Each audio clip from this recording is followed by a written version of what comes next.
I was fascinated, still am, with the power of Willie Seaberry, with his ability to create a place that people all over the world would want to come visit.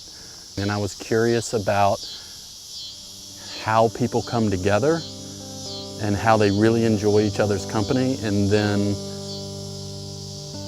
move away. And so all of those things were part of what kept me coming out here. His father was Rabbit, his brothers all had animal nicknames as well, and so his became Monkey.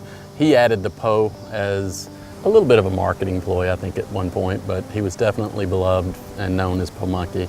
The space opened up sometime in the early 60s and was just like any other juke joint. It was primarily a place where the folks that worked the farm around here would gather.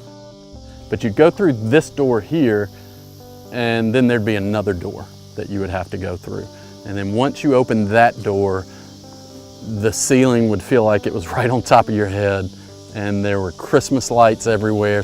There would be a pool table that had a definite lean, so the guys that won most of the games knew that the ball would slowly make its way that way, so they knew how to play the table.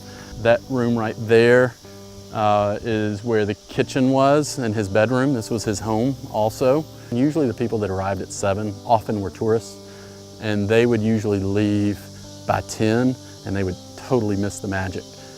If you could make it to 10:30, the dance floor would start filling up. Prior to that, people would just kind of sit around and visit a little bit, but by 11 o'clock, the dance floor was almost every single Thursday night. It was filled with people that were dancing, and by filled, it probably was 15 people, but it felt like 1,500 because it was so small. There'd be these really glorious couple of hours where you kind of would look around and go, wow, if the world could just be this way every day, we'd have no problems anymore.